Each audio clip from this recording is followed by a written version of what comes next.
Bienvenido a Café Colao, un espacio donde molimos los temas complejos que afectan a nuestra comunidad latina y lo colamos para servirlos con claridad, sabor, propósito y entendimiento. Soy Angélica Pérez Delgado, presidente y CEO de Ibero-American Action League, y hoy nos sentamos a colar juntos un tema que impacta a nuestra comunidad.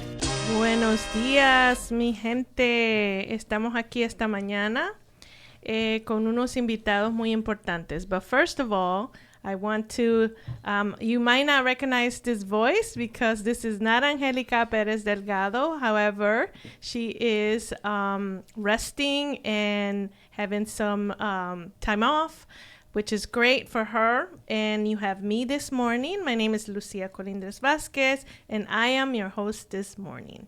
Esta mañana me tienen a mí porque Angélica está descansando. Tenemos unos invitados muy importantes esta mañana, so vamos a tener una muy buena conversación. I'm going to introduce you to our guest this morning from the Monroe County Sheriff's Office, Community Liaison, Enlaces Comunitarios de la Oficina del Sheriff del Condado de Monroe. Muy buenos días. Buenos días. Good morning. Buenos días. It's so good to have you here this morning. We're so excited. We have a couple of things that we want to talk about, but the most important thing is we want to find out more about you guys and what you do and what are the changes that you're making to make it a bigger impact with the community. So I'm going to start with introductions. I'm going to start with Commander Rojas. Would you like to introduce yourself? Sure.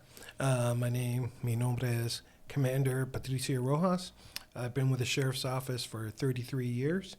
And right now I'm in charge of staff services that oversees our liaisons for the community. Thank you. 33 años que está sirviendo a nuestra comunidad. Muchas gracias por su servicio. Gracias. And I would like to also introduce Deputy Ruiz. These titles are different, so please bear with me. Deputy Ruiz. That's a famous name. Unfortunately, I don't have the hair nor the talent of the real Ray Ruiz, the singer. But you know the songs. Some of them. Mi nombre es Ray Ruiz. He estado con el Departamento del Alguacil ya por 23 años. And he was being humble. He's the boss of a lot of things. Commander Rojas is he has a presence to him, too. I can feel it. Legendary in the Sheriff's Department.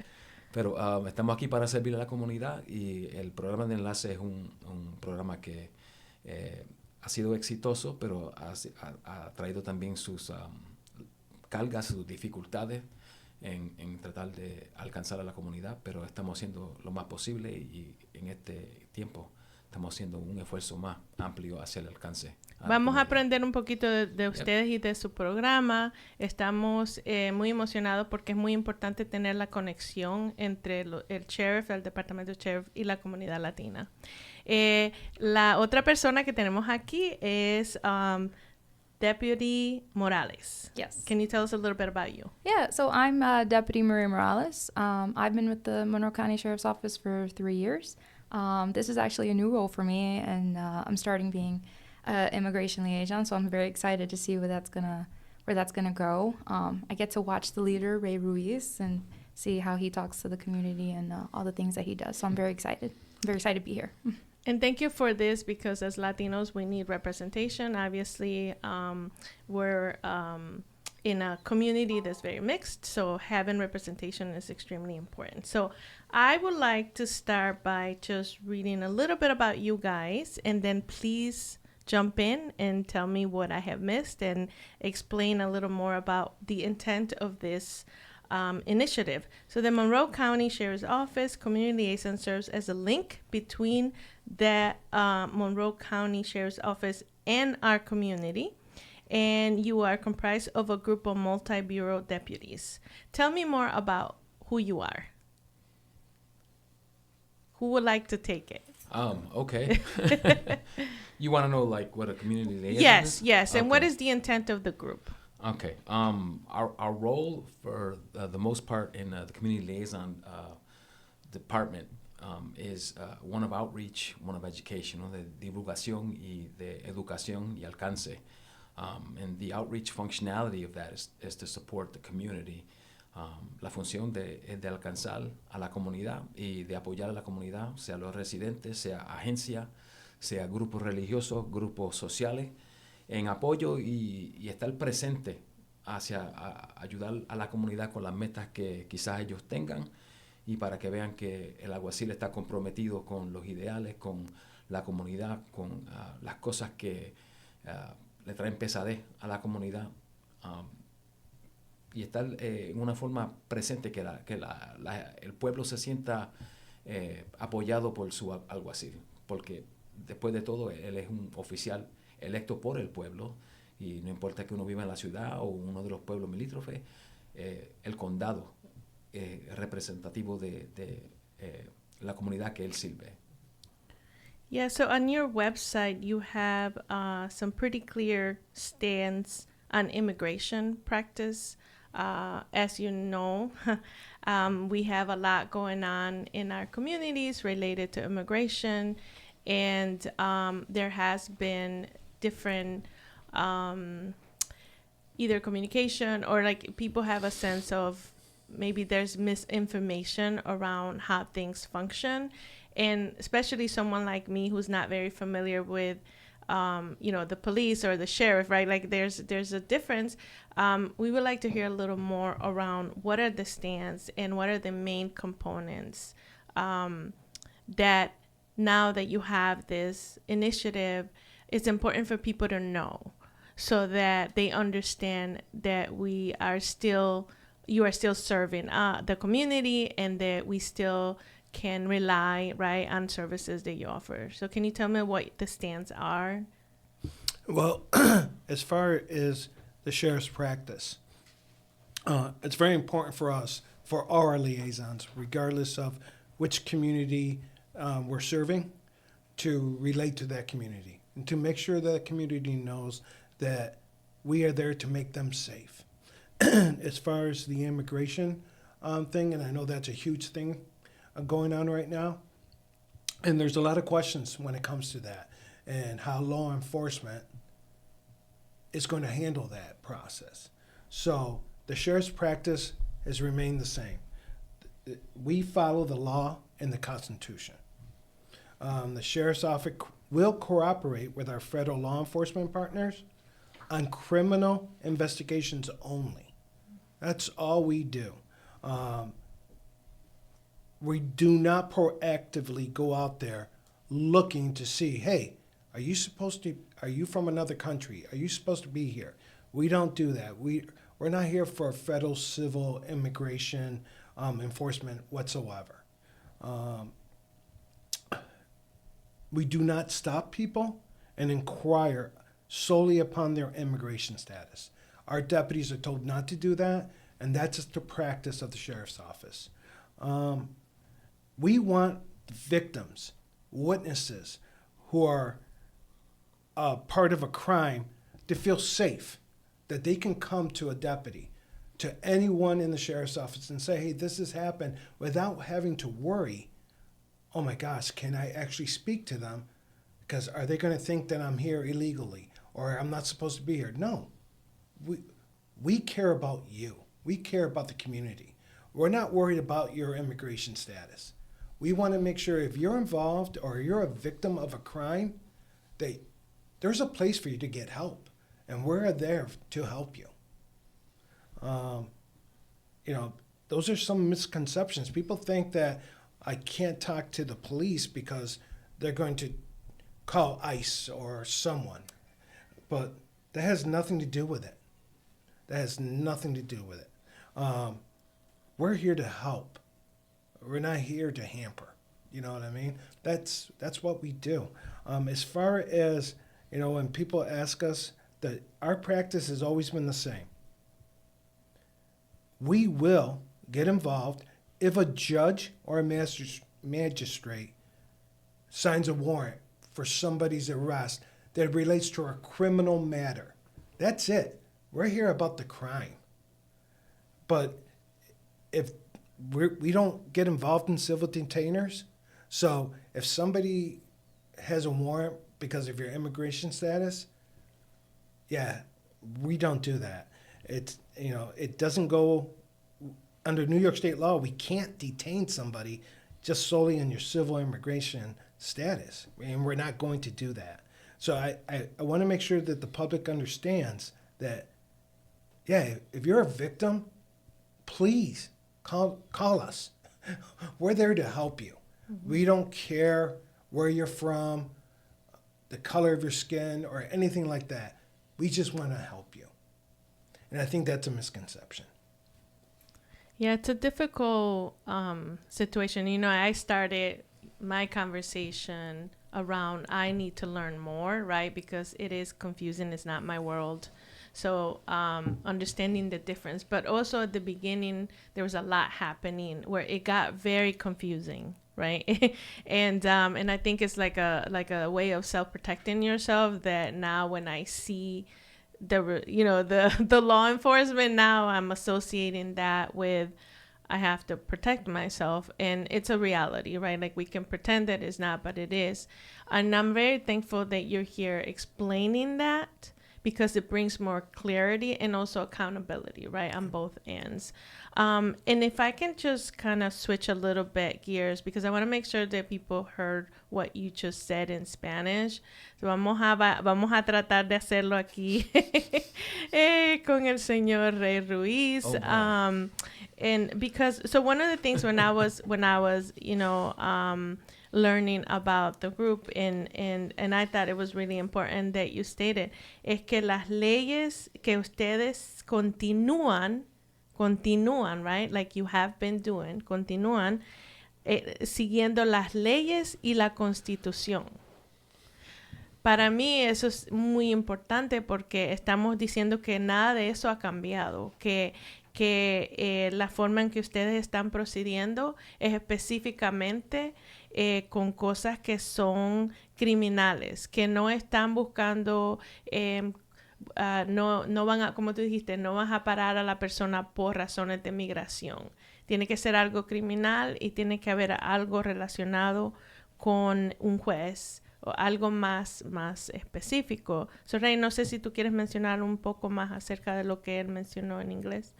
I'd be happy to translate if he wants to say it again. You can say it in English and I'll say it in Spanish. Pero él dijo mucho. Eso fueron muchas oraciones que es cierto. Así. La parte más importante yo creo que él trató de explicar es que de que ustedes están enfocados en no cosas relacionadas con migración.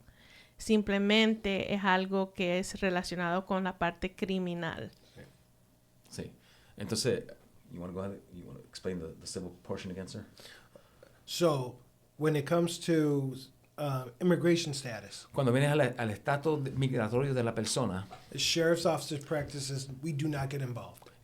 La práctica entonces del alguacil es que nosotros no nos envolvemos en esas cosas. We stay out of it. Nos mantenemos fuera de eso. The only thing that, if you commit a crime, Ahora, si uno comete un crimen, then yes, sí. That's why we're there for. We're Para going to have to take you.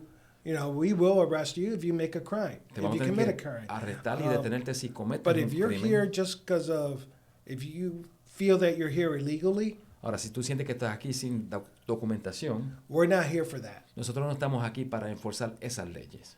Uh-huh. Sí, y eso es muy importante que las personas sepan porque es algo muy significativo.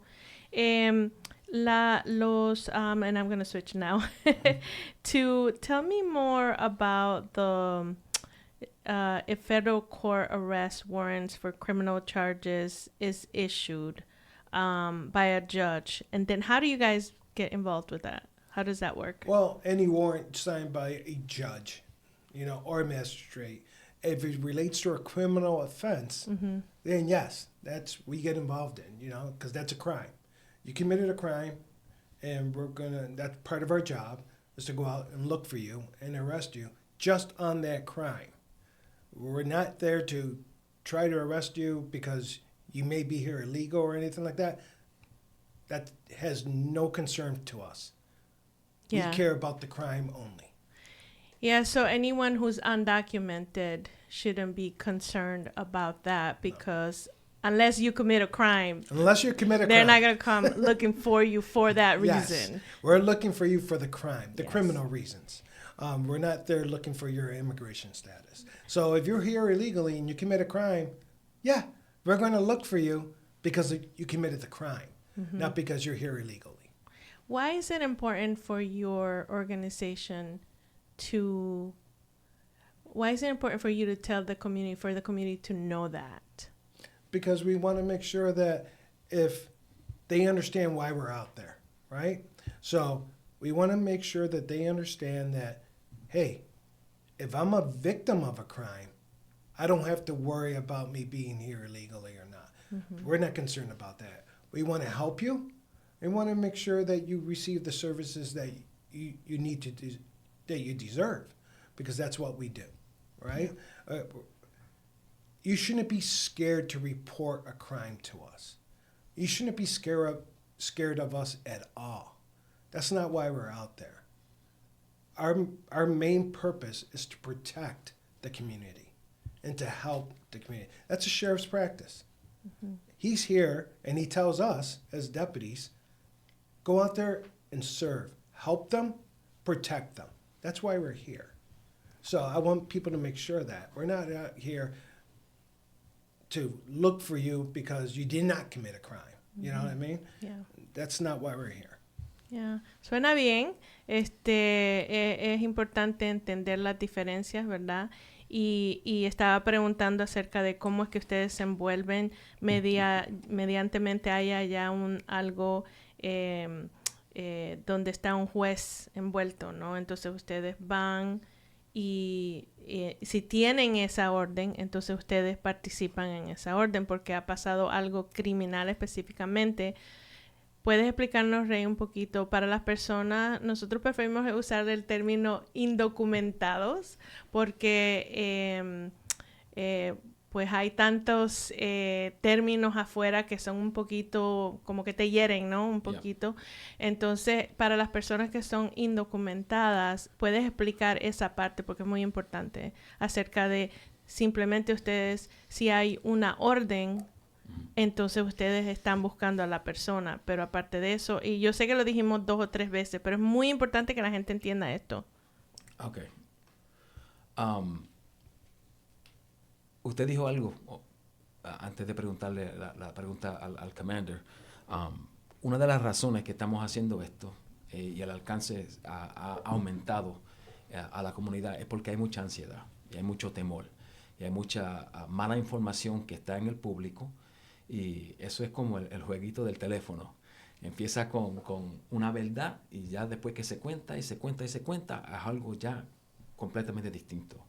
Y lo que estamos haciendo con esto es, queremos explicarle especialmente a las personas que quizás están aquí sin documentación o con documentación, porque hay personas que vienen de Puerto Rico, han sentido el temor de ser perfilado o cualquier otra cosa. Y somos si eres boricua, eres ya residente de la nación, eres ciudadano de la nación, de la nación por birthright, por ser nacido. Sí. Pero si hay ansiedad aún en nuestra comunidad como boricua, también los primos, como se dice, imagínate, las otras familias latinas que quizás no tengan documentación o están aquí por la tarjeta verde o están en el proceso de ser residente. Hay mucha ansiedad, hay muchos cambios en el gobierno federal en la forma que están haciendo el esfuerzo contra la inmigración en una forma bien agresiva. Y hay mucho temor y hay mucha ansiedad y queremos explicarle a la comunidad que no deben de tener miedo de la policía, del alguacil, porque estamos aquí para asistir, para ayudar con víctimas, con testigos, como dijo el commander.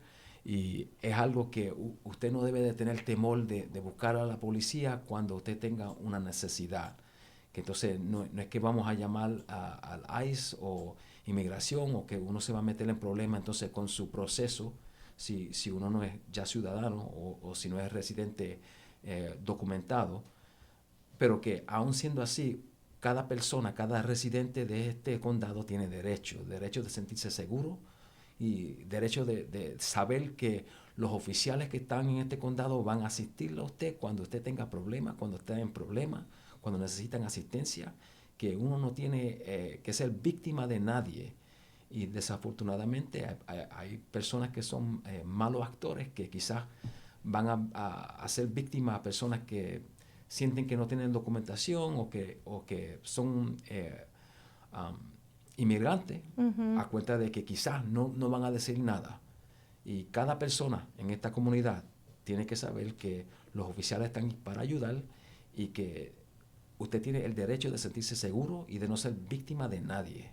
Y eso es una de las cosas que queremos que el pueblo sepa, que como dijo el commander, no nos vamos a envolver en la parte civil de la inmigración, que es entonces el esfuerzo que está haciendo el gobierno federal. Eso no tiene nada que ver con nosotros, y como dijo también el commander, que si no es por una orden judicial, por un juez o un magistrado, nosotros no nos vamos a envolver en eso. Que es decir, muchas de estas órdenes federales son civiles, no son de criminal, no son hechas por un juez. Nosotros no nos vamos a envolver en nada que no sea firmado por un juez, orden judicial. Yeah. Thank you so much for explaining that. Gracias por explicar esa parte. Vamos a coger un break de un momentito y regresamos ya mismo. Bienvenidos de regreso a nuestro show de esta mañana. Estamos hoy with the Monroe County Sheriff's Office Community Liaison Group, and we're going to continue the conversation this morning. Vamos a continuar la conversación que hemos estado teniendo. Ray, I wanted to start with just going back to something that you said that I thought was really important. You mentioned about Puerto Ricanos, right, who live here, who have been also impacted by potential stops or just misinformation, or just in general with this whole thing with immigration. We had a situation where we had a mom of a client of ours who was stopped and was scared after that. So it created a lot of, they were checking in for papers. I don't know the full situation, but people do have concerns. And I think it is important. I'm really excited that you guys are doing this, that you're here this morning to talk about it. But we want to hear more. And we want to hear more from both deputies.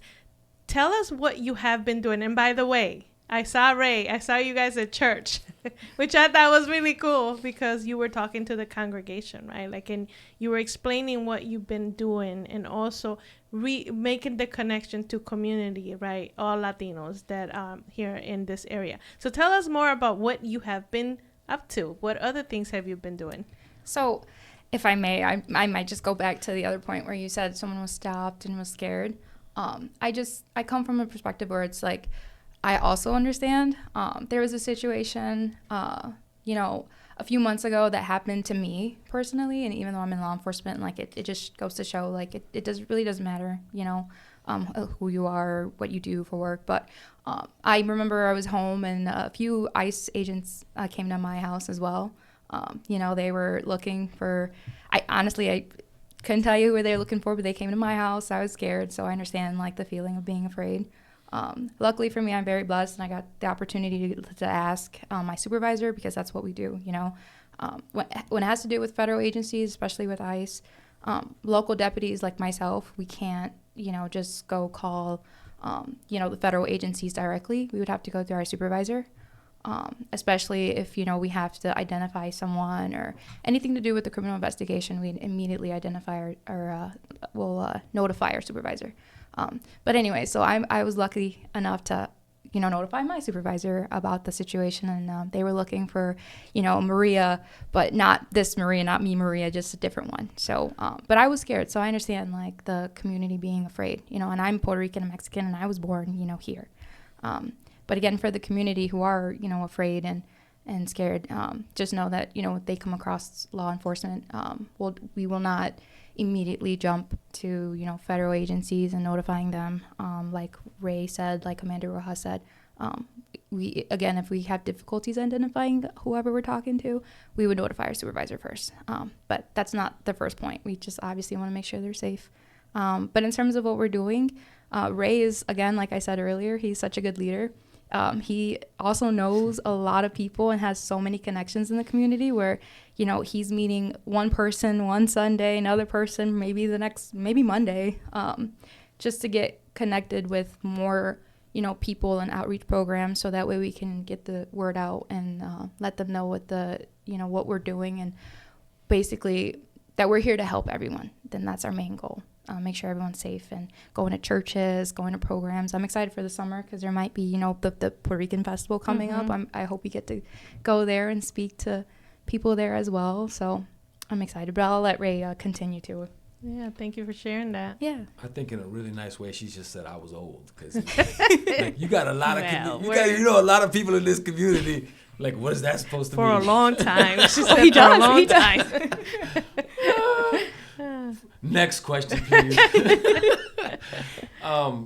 Yeah, I forgot the question. It was what have you been up to? I know with this initiative you have been out and about, and what else have you been doing? Well, I'll give you a little background with the aggressive immigration enforcement.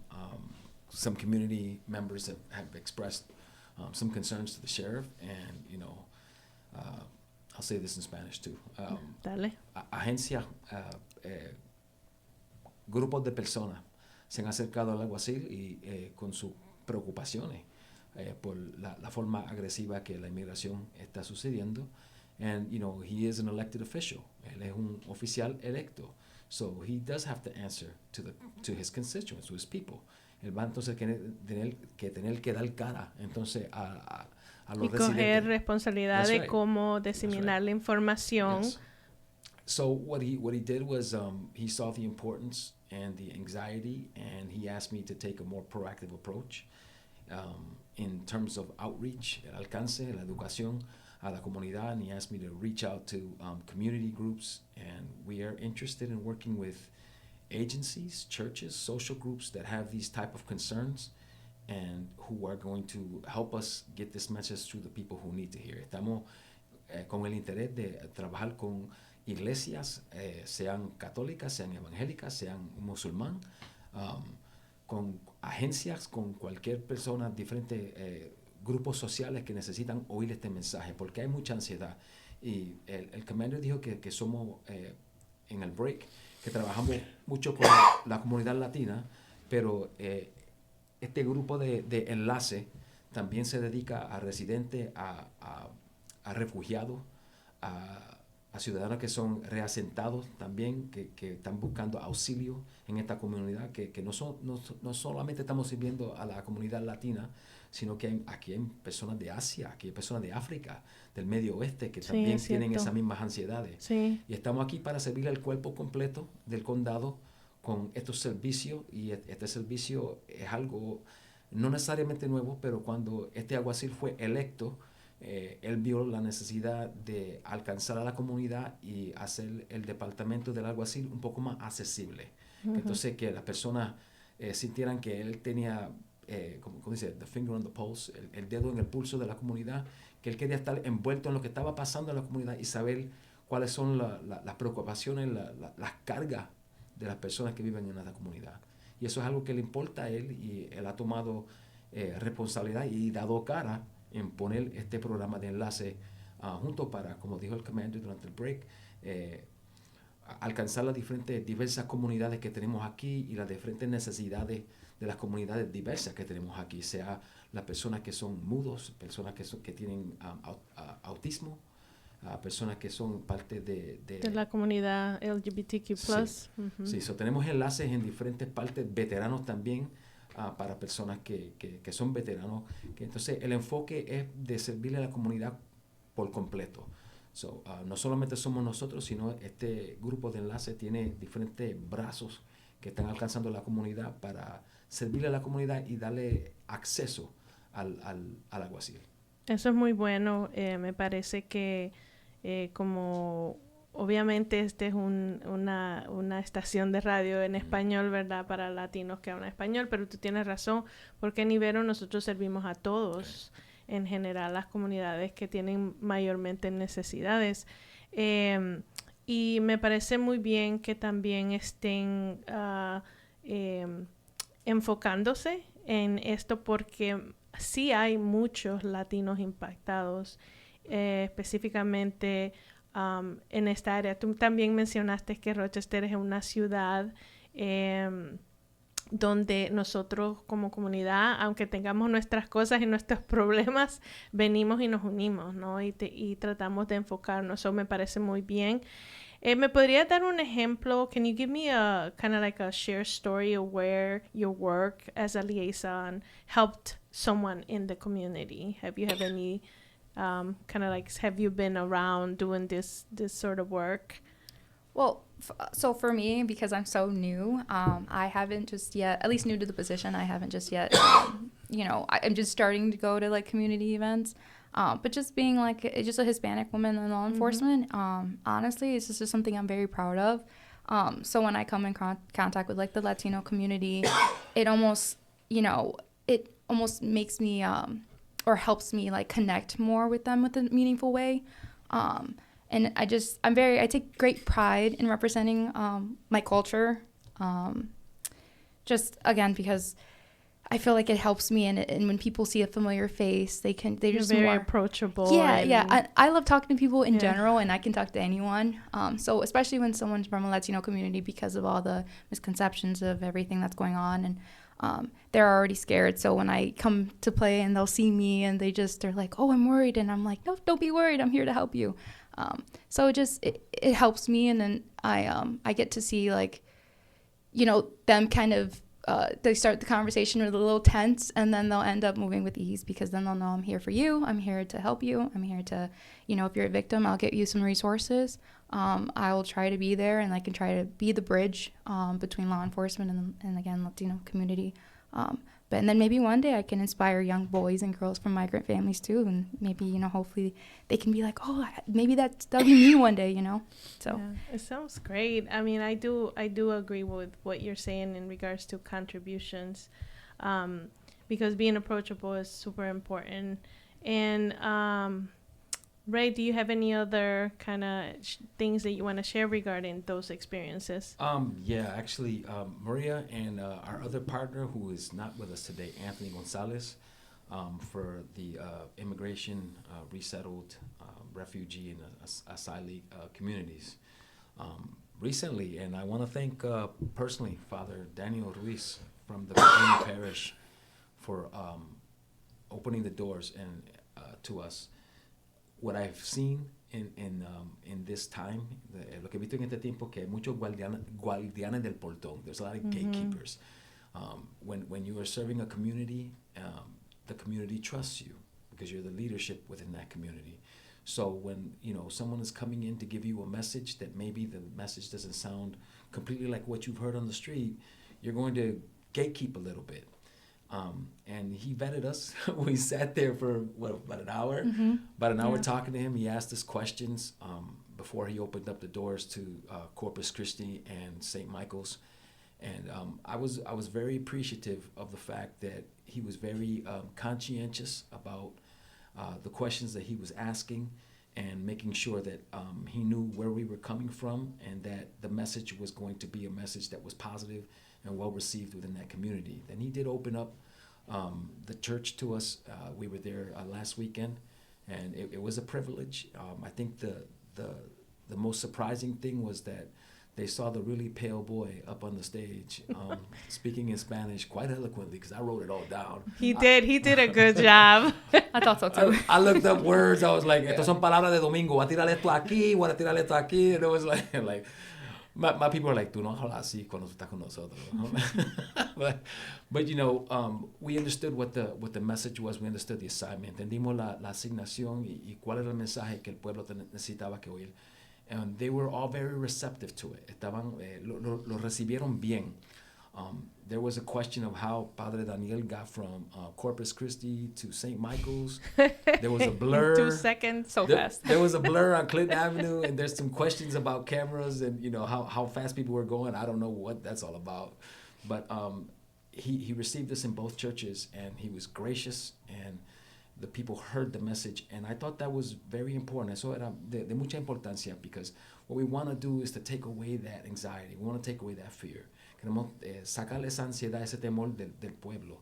We're not going to probably be 100% successful. Quizá no vamos a ser exitosos 100%, because, people are who they are, and you can do something. Don Julio Vázquez told me this. He goes, muchacho, tú puedes hacer algo bien 10 veces. Si no lo hace a la 11 with constance, ya. Sí. So, pierdes entonces la confianza que procreaste en las 10 cosas que hiciste bien. So, we're trying to build consistency in our practices, and part of that is getting the education out, letting people know, like the commander said, where we're at, how we're doing things, and that we're consistent. We have been consistent. We're going to stay consistent in how we handle the law enforcement practices for this county. So I really appreciate, when I went to church that day, what I appreciated was that there was an honesty about the conversation that we're having, which is important, and also a willingness to connect and make, to come to the community and have those conversations continues to be something extremely important. And you're right? Like, to open the door, there has to be trust. I know that you also came to Ibero and, talk to us about that, because we have a program also that's heavily impacted by all the different things that are happening. So it's very important that we continue those conversations. The Monroe County Sheriff's Office Community Liaison, as mentioned, is here to support the community. Is there a number, or can they contact you? How do they contact you if there is an opportunity? Are you interested in other, or do they go on your website? How do they connect if they want to know more? You can go to our website, the Sheriff's Office website, and you can see a list of our liaisons on there as well. And you can send us a message, or you can call the Sheriff's Office, and if you have a message, it'll get to me. If it gets to me, it gets to them. So. Sounds great. Is there anything else that you guys would like to share with us that we didn't get to? As we're going through many questions here, I want to make sure I didn't miss on anything important that you want the community to know. No, like I said, I'm sorry about that. Okay. Like I said, we're interested in working with whatever groups are going to be receptive to what we're saying, whether, again, it be churches, agencies, social groups. So we're saying we're here, we're open.